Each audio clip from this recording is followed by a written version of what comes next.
Welcome to How to Run Profitable Retreats podcast, the podcast that guides you not to only host retreats that thrive financially, but also transform people's lives.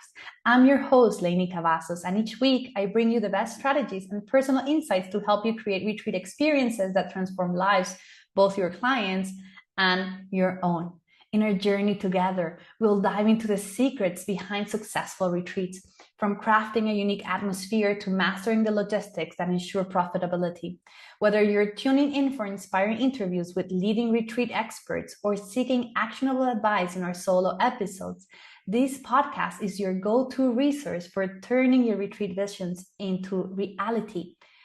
Don't miss out on any of our episodes and subscribe now. For more tools and a free guide on creating your own six-figure retreat business, visit theretreatplanner.com. Now let's get started and make your retreat dreams come true. Hello there, welcome back to another episode of our podcast about running profitable retreats. And then today I have Jill McCarthy, who is going to be talking about some super exciting retreats. She's been planning retreats since 1997. Can you believe it? She is a retired elementary teacher. She is a mom of 4 adult sons, and she has a passion for helping women. And she started writing and organizing women retreats in 1997, as I just mentioned. It's insane. Like when I heard about this, I'm like, I have to interview her. Like it's so crazy. I've never met anyone who's been planning retreats for so many years. So I'm so excited to have her with her expertise and her knowledge. And she will be hosting one in May, and she hosts one retreat yearly. So at the end, she's going to share all her details. So you can check her out and join her. And she's also a podcaster.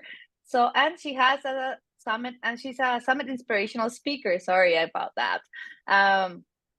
So she is just amazing. Like I could keep going on, but I'm so happy and glad to have her here today. And she also calls herself the Geeky Grandma. So let's see what she has to share with us today and what we can learn.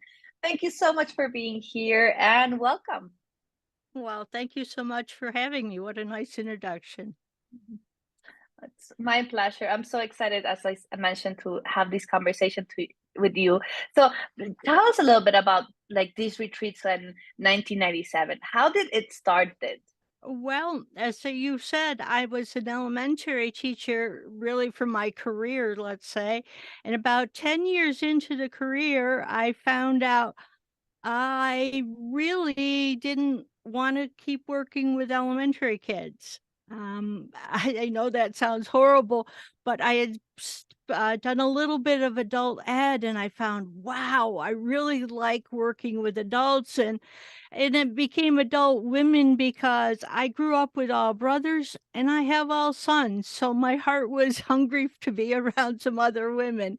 And I wasn't able to switch out of my job, but to kind of keep myself entertained, I started doing retreats on the side.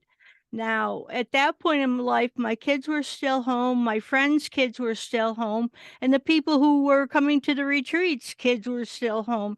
So we just wanted kind of a quick getaway that moms didn't have to be moms, that we tried to make it as little work and as easy as possible on everybody. In order to do that, we started at the end of their workday. So we would begin our retreats at supper time, kind of figured out when everybody got out of work, and we made it really simple meals.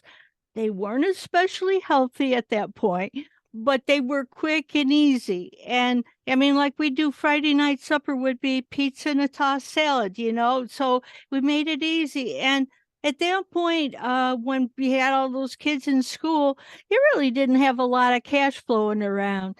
So we managed to make it so they were free if you brought three items of food. Why 3 items for food? I don't know, because that number popped out of my mouth when I needed a number. And amazingly, it always worked. Don't ask me why.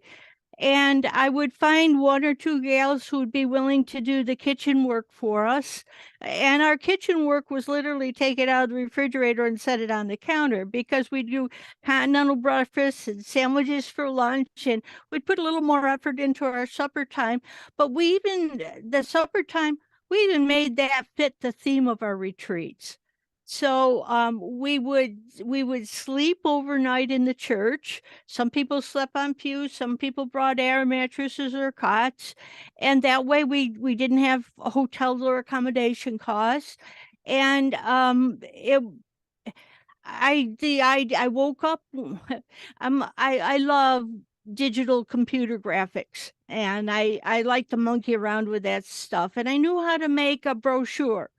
And I woke up, I had read this book called The Art of the Fresh Start around the beginning of the year, a perfect January 1st kind of read.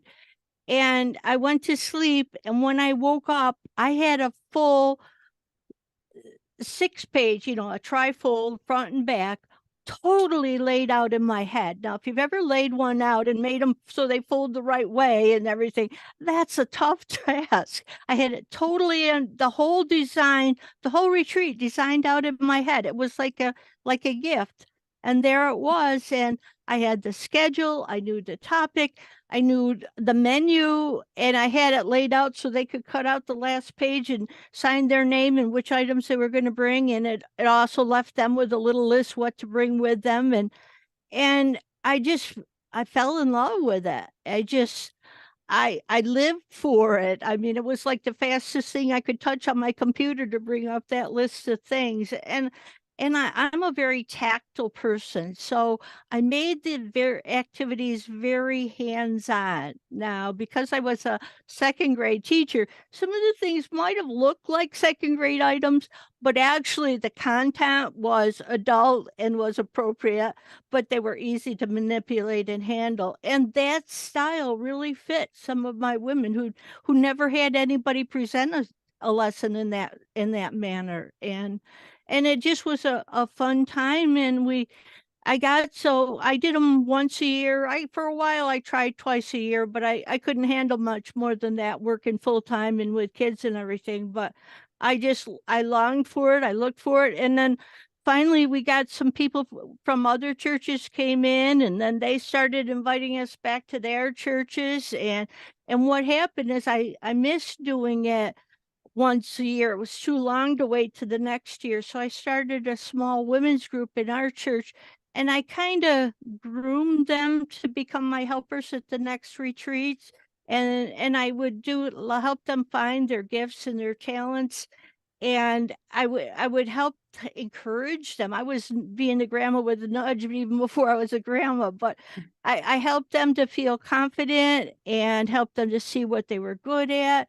And I let them practice in our small, safe group, so that when we had the next retreat, I'd put them inside in a small little workshop and give them some of the new guests to be Mm. their learners. And so it was always a growing cycle. And I did about 10 retreats during my career time. So Wow, that's amazing. I love it. And I have to say, something that really came through to me was like, you did this all while having a full-time job and having kids to raise, and like not having like a huge budget to say, hey, I'm gonna go on a vacation and hire a nanny. So this is such an amazing thing to do, first of all. And second, it's a great idea for people who want to run retreats for moms. So many times we want to go for these long retreats, right? Like 7 days, 10 days. And if you're a mom, you might not be able to do it at the first time, or you won't give it the importance, like the weight of going on a right. retreat for 10 days. So, what about doing something that you can test that it's like an overnight? It's in the same town where you are, so you don't really have to travel. If your kids have an emergency, you can always, go back home and figure it out. And then you also get all the benefits of being on a retreat. And then Yeah. from there, what happens? Well, from You want to go there, to longer ones, right? Yeah, that's what happened, and eventually, as we went to other retreats, then they would give us, like, a love offering, or if instead of bringing an item, they wanted to put in $5 towards pizza, we kinda grew with it as we grew, and, I wasn't able to a lot of younger gals these days, when they see some career isn't working for them, they jump to a new one, and I say more power to them. That wasn't my case. My case was best to stick with the job because I had a pension coming, and now I have the pension, so that can support me while I'm doing my online business, and it gives me a little safety net to keep growing with. And so I kind of moved away from doing them at churches. And once I got online, I had to develop a whole new audience. Because when I did it at a church, I had a built in audience. I had a built in pool of women to draw from. Yeah, I pulled a few more in. But online, I had to build in more people. So it took me a while to build in my online group. But finally, I got past that point, and I started doing lives on my Facebook group. I did like 88 lives just to get some practice in. Yeah. Oh, Wow. you got to start somewhere. Eventually that became my podcast, which I'm doing now. But back to the retreats. So I started to we have my husband and brother-in-law have a deer camp that's located on the water behind me in this picture. The picture is actually as if I'm sitting on the front porch and looking out. Wow. And so it's gorgeous. It's a back channel of a river, and we're on a corner lot, and the water comes to our left and it comes to our right, but it also goes straight in front of us. So it's like a Y. And it's a beautiful view. It's nice and quiet. If you don't mind a few deer heads on the wall, the women that have been there, they just find it really peaceful. And when we have good weather, they go out, and there's a few birds and things that fly around there. So they enjoy that part of it a lot. They don't mind the rustic. I tell them ahead of time so they know where they're coming for. And I started doing it. And the first time I only had one helper come. Okay, so I did my lesson with her. I'd hired her to do the food for me, and she was the only one with me. Well, that's okay. And then the next time, some of my old friends that had been to previous retreats started coming. It's a small place, so we can't do a huge group, but I like an intimate crowd, a little intimate group.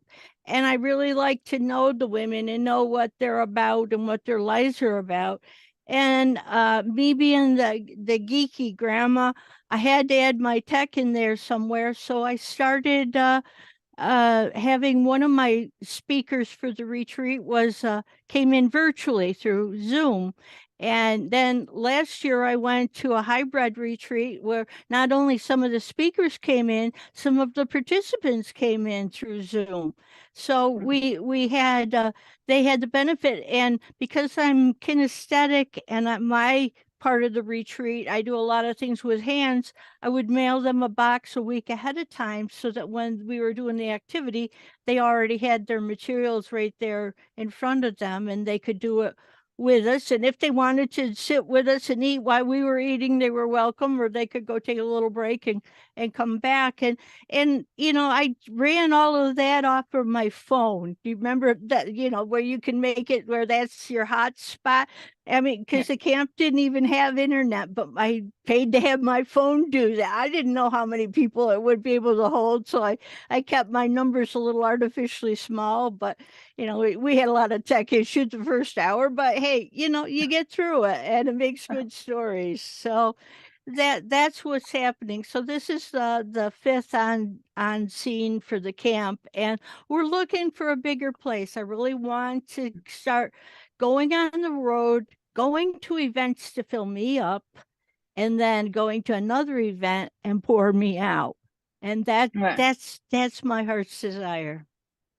Oh, that's amazing. I love it. So I've heard so many good things. So I'm gonna like put them out here for the audience. So Hmm. first of all, I'm thinking about your pamphlet. I couldn't stop thinking about it. I love it. It's so simple and it's so great. We forget about the power of simplicity, like rip the last page, and then you have all the information you need. Like, it's genius. I love it. I love it. I know these days we're really going into like digital everything. People are booking the retreats online, not really like in person. But keep it in mind, you never know if you are, like, I don't know, having an event. Maybe you want to create a piece of art. Like, I don't know, I love painting, right? So maybe you create a piece of art that they can take as a postcard, and then you do it in a way that they can rip it, and then they can write down their email and name if they want to hear more about your events, or you can have a QR code to join a WhatsApp group. Like, think outside the box, right? Yeah. Well, And yeah. bring in that. We used to have it set up when we were doing it at the church. We had a few more people than I can do at the camp, and we'd create a 9 grid for the afternoon. It would be 3 hour slots, and you had 3 options in each hour. And that was one of the things on that tear off, that you tell me which one, if things you wanted to do. And we had a gal in our neighborhood who taught people how to paint very simple pictures.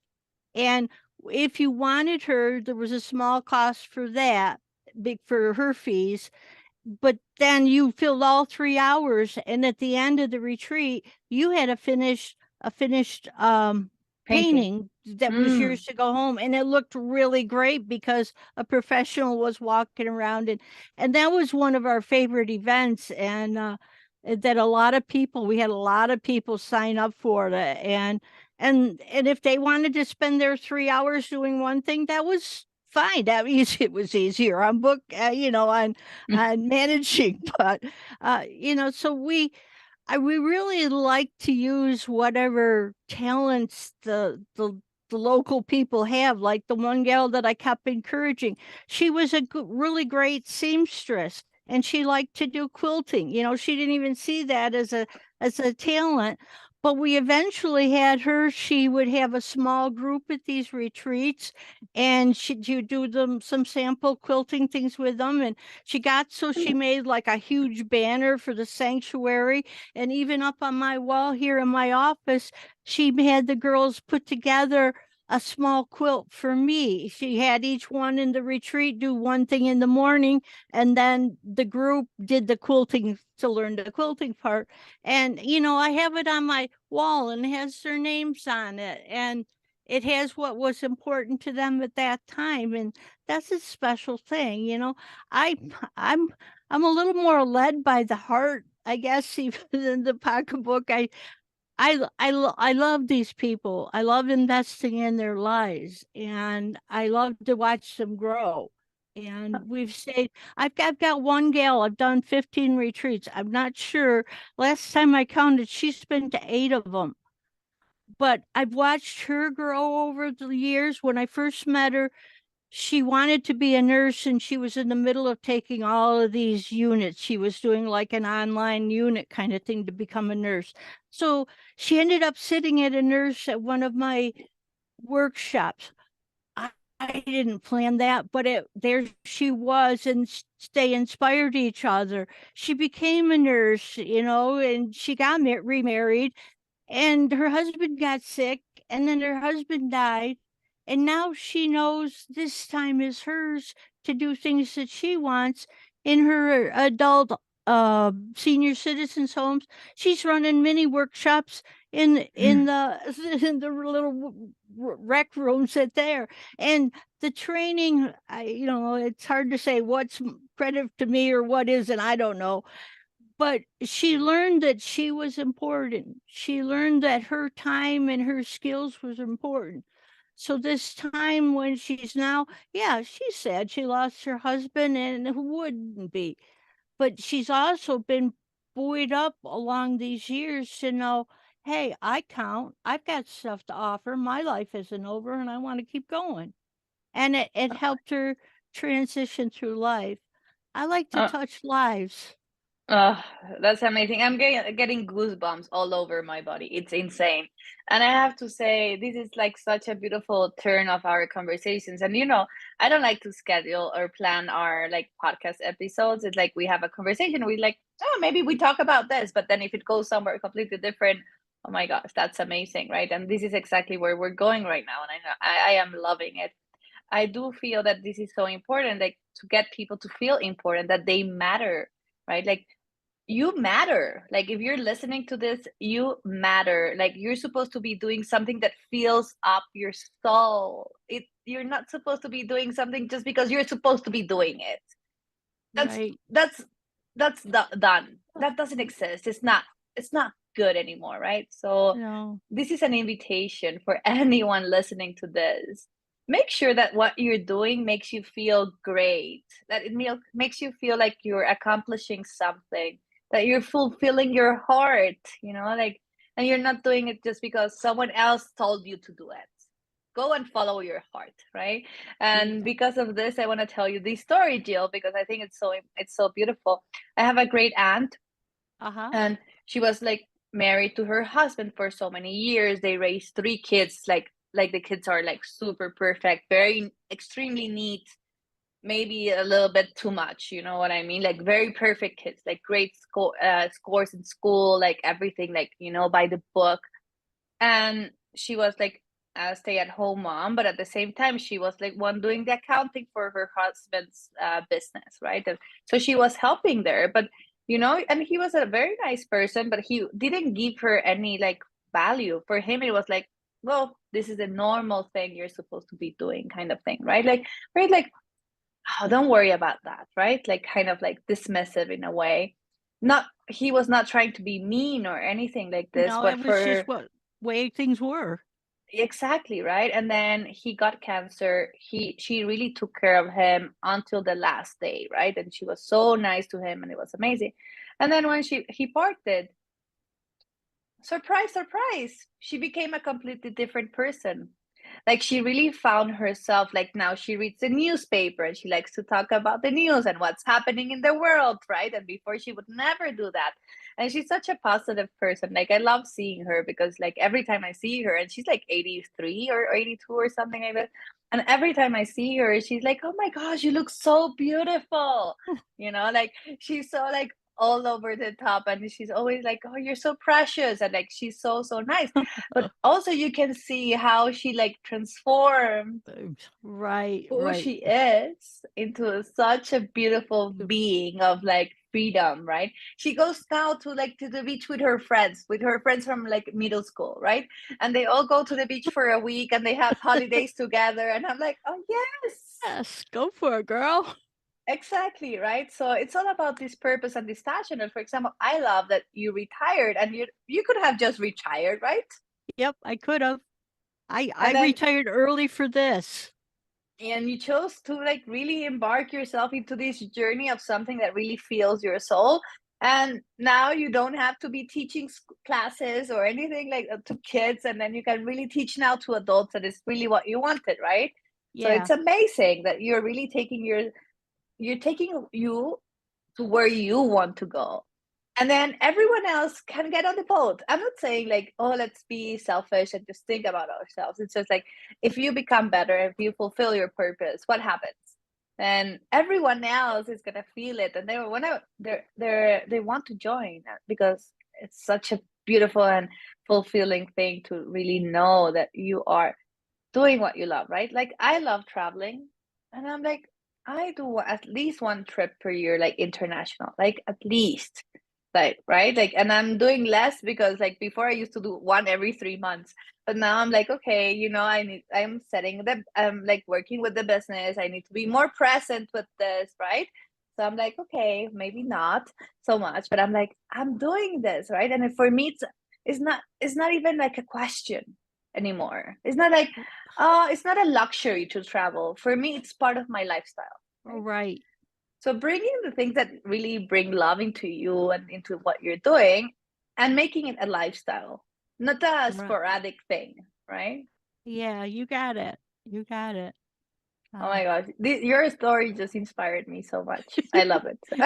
I love doing that. And I told my husband I want to travel. I haven't done enough traveling, and that's something important to me. And doing and going to women's events, that's what's important to me. So he went out and bought a fifth wheel camper. And this spring we did a 2-week vacation. I mean, we'd never done that. But over the years, I've learned to speak up better, speak up clearer, let my voice be heard. And once I did, I started getting actions. And I feel for your aunt when she was back in those early days. There were there've been generations of women that did that, and they've been longing to be free. Some of them reached a point like your aunt now, but many of them never did. And I at one time at a retreat, I imagined like a hole in the building, and all of our ancestors were looking down at us, and they were cheering us on because we've gone further than what they were able to. They went as far as they could bring it at their time, but now we're going further. And I love it when people now can pass it to their children at earlier points in life so that they come up knowing that they matter, that they have skills and talents and things to do, and that they can live a whole life with their heart's desires. Oh yes, I love it. This is so fun. It's amazing. Like really, it's so so amazing. It's so inspiring as well, right? Like for Yeah, me, this is so so inspiring because like always knew that I wanted to do something that made me happy. I didn't always know how to make that happen, right? right. I was like, so I always did my best, right? I always like also like turning a little bit into the perfectionist that now Yeah, we I all call been there. now I call myself a recovered perfectionist, right? Uh-huh, me too. Now I'm just like putting it out there. And so now I feel very uncomfortable and I'm just like, I'm putting it out there. It's okay, and then it works, like it works better than the one that I really felt I nailed it, right? So I'm just like, Right. oh. And then I'm just like, oh so many Yeah. years like being perfect, right? I had like I had bosses, they were amazing, but they were also like no widows on the presentations, right? So I'm like, but now it's something that I have inside of me. It's kind of like practice. So now I don't even look for it. I just do it, right? You do it. So You gotta learn to listen to that inner voice or intuition, source, whatever you want to call it. You mhm. gotta learn how to get really quiet and tap into there, and you'll be amazed what happens when you do that. Oh my gosh. I totally hear you. And I think so many people in the audience can relate to this. And if you don't relate to this yet, I invite to go and practice it and to listen to your body, right? Like your intuition, like your gut feeling, the gut feeling that we all have, like Mhm. something we're like not supposed to do something and then you go and do it anyways. And then you're like, why did I did that to myself? That's your Right, intuition talking to you, right? Like that's your right. body saying, hey, alert, alert, alert, alert. So let's start listening, to our body, to everything that is inside of you, us, right? And just be like, oh my gosh, I can ask for anything that I want. And then it shows up. Yep. It starts happening, right? When you really believe in something, it starts happening. And when you ask for it and you say, hey, I want to go and do a sculpting course in Italy, it will happen. Maybe not, it won't happen this summer, right? Because it's not aligned with your highest interest or not. Maybe it will. Maybe it will happen in the winter. But then, you start saying it, and then suddenly, also because AI is so powerful right now, you're gonna start seeing, I'm gonna start seeing, and you're gonna start seeing, Jill, Right. probably in your computer, all these ads on like sculpting courses in Italy. Like, wow. So then you it's actually scary, but at the same time it's great because then you keep seeing it and then you keep bringing this emotion and energy of like, oh my gosh, I really want to be like sculpting something and just like getting my hands with clay and building a Yep. body and like all these kind of things. And when you see these ads, you're gonna be like, oh my, you're gonna get this feeling. But you could also get the feeling of like, oh my gosh, I'm never going to be able to afford it. And Ah, then it won't happen, right? happen. But if you, Mhm. when you see it, then you're like, oh my God, yeah, that Yeah. could be me. That's going to be me very soon. That's Yeah. going to be me. Yeah.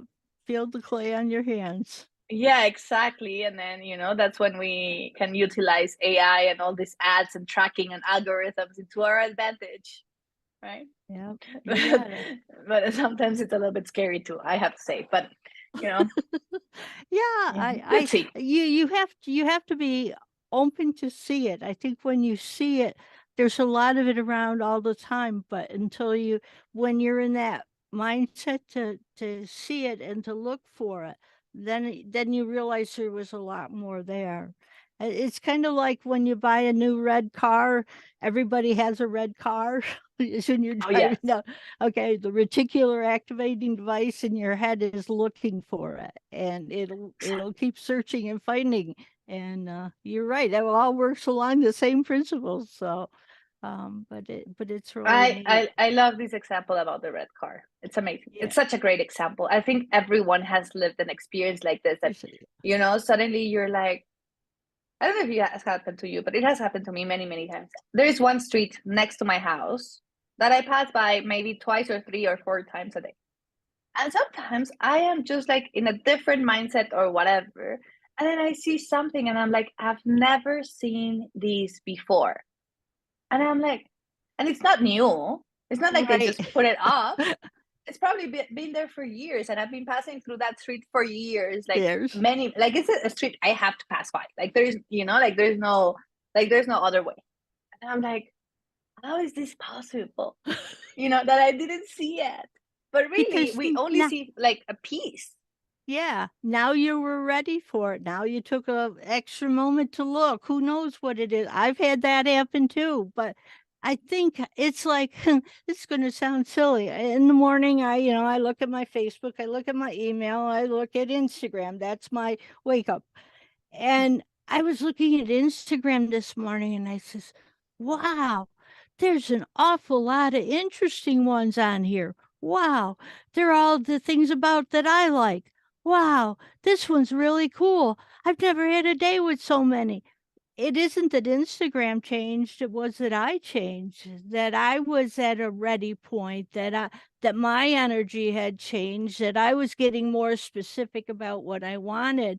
And it was I didn't wanna stop because it's like you said, it's like even getting this conversation with you. I wanna do retreats. I wanna do retreats around the world. So what do I get? I find a retreat teacher, who's, coming from Mexico and goes around the world all the time. So the more specific, the more you live in that in the present, the more you draw in and the Uh, greater possibilities happen. I totally agree. Like I have so many clients that come through and they're like, Lainey, I wish I met you many years before ago. So like, I could have skipped that learning curve and, like imagine where I would be. And I'm like, no, you met me exactly at the point where you were supposed to meet me, right? Yep, yep, you And got it. there are no coincidences. No, It was the exact right time. You had to learn those things. I couldn't take you through it and then like get you job. You would have still learned them. Now right, you are ready to meet me. Now right. you're ready to scale. Right Yep, now you're ready to have these conversations and listen to what I have to say. Before yeah. it was you probably weren't, and You it's okay. you're absolutely right. Yeah, my retreats came about from my own learning. I had gone through a lot of things, and I won't go into them today because it isn't important to even talk about them. But I learned so much, and I kept putting it in and putting it in and putting it in. Finally, I said, I can't hold anymore. I got to start letting this out and sharing it with other people. And that was the foundation of my retreats. And I keep learning, so I keep growing and giving. So I love it. I'm launching very soon a retreat in Mexico. It's called Back to Being, and it's really all about coming back into the present moment, coming back into our body, listening to our body. And it's for all women entrepreneurs or men. I don't mind, but 95% of the people who attend retreats are women. But, it doesn't really, like, I have no bias. If you need it, you come, and then everyone is welcome. But it's really about coming back to who you are and taking the time to just be present and just be who you are, right? And then with this, allowing creativity to come. When you are your own business person, right? Your own business owner, you're your CEO, your BA, you're your audio, you are your editor, you are your content manager, you're your social media manager, you're like everything in one. There's so much stress because we are the ones who put our own ruler, right? We are the ones measuring, and then we become harsh on ourselves as our, because Oh, yes. you have like, I have to make this amount of money, I have to make this, I have to do this, I have to reach 10,000 followers, I have to so much stress. And then what happens? You end up most of the times burning out. I almost burned out like a couple of months ago. Like I had to cancel all my pre-podcast interviews, and then I had to cancel all my podcast recordings, and I had to cancel like 95% of everything that I had, because I was just like, this is not serving me. I am not enjoying it. Why am I doing it? And I was like, I need a break. And I Right. took it. And then from there, the inspiration for this retreat came, and I'm so excited for it because it's just like, I am creating a retreat with the things that I would love to have on a retreat. Like it's a Absolutely. retreat for me. You know what You I mean? got it. It's a retreat Yeah. for me and for people like It me, could right? be. Yep. That are business owners that need to take a time for themselves, but they also want to do it in a place that is nurturing and contained, and it's not just a holiday to the beach, right? Like there is Right. something more.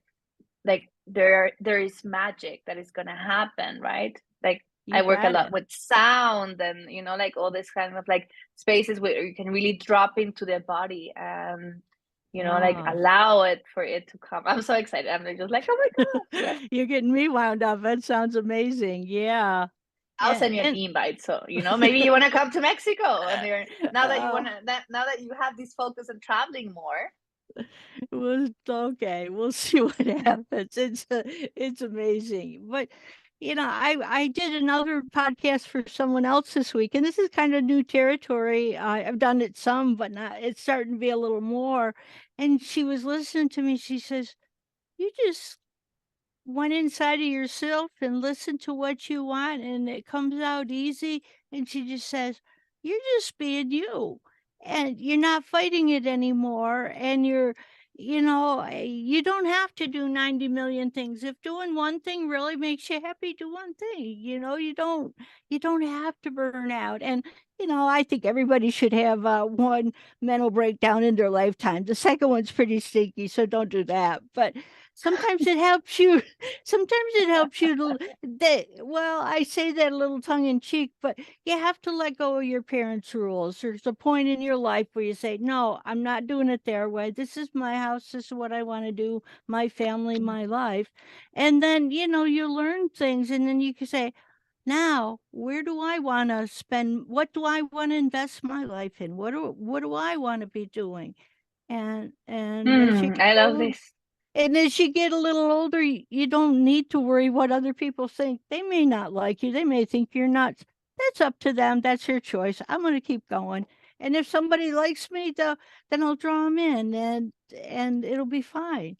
Oh, I So, think this is an absolutely beautiful way to end our conversation because it's so powerful. I don't want to like go anywhere else. Like this is so, so powerful. I love it. I'm so grateful to have had you here today and to really hear like how actually everything, it's so interesting, like everything that you've done, like forget about like planning retreats since 1997. That is absolutely amazing on its own. It's all about how you did everything because you were listening to what you wanted, right? You had this need to be with more women because you were surrounded by men. So you created it, you made it a reality. And then from there it grew, and then you had a women's circle, and then you got other people to like really see what were their talents and how they could do more than what they thought they could do, right? Like you empower them. And I don't really love the word empowered, but I'm not gonna go into that conversation now. But you really took them into the next level. And now like that you're retired, that you keep doing this, and now you moved it into the digital world. So you are evolving and you're following your heart, but with that you're creating this amazing impact in other people, and it's such an amazing thing. And it's all about listening to what you really want to do and then doing it. Yep. Thank you so much for your time, Jill. If someone wants to find you, how could they do that? Well, one of the two easiest ways, you can send me a message on Messenger for Jill McCarthy, or my email address is mmccar, the numeral 1, at twcny.rr.com. And I love to write responses, so don't hesitate at all. And I can point you in a direction that whatever area of interest or that you have. So Oh, thank you so much for your time, Jill. I'm going to drop all this information on the caption of the podcast. So don't worry, you don't have to write down everything that she just said. You can just go and find the links below. So I think that's going to be absolutely amazing. And I am so happy, and I really enjoyed this conversation. It went in like this amazing, amazing direction that I was not like, honestly, I always come without expectations, but I was not expecting it. I thought we were going to be more into like technical stuff. So it was such an amazing and juicy conversation. So make sure you follow Jill and follow her path and listen to her podcast. Like I'm going to drop down the information about her podcast. Okay. So like also like sounds make great. sure you listen to her podcast. And thank you so much for joining us today in this another episode. And I'm so happy to have you all here. And please send us a comment if you really like this episode. Thank you. Bye. Thank you so much for having me. Wow, what a great episode. If you like our podcast, How to Run Profitable Retreats, leave us a review and share it with a friend.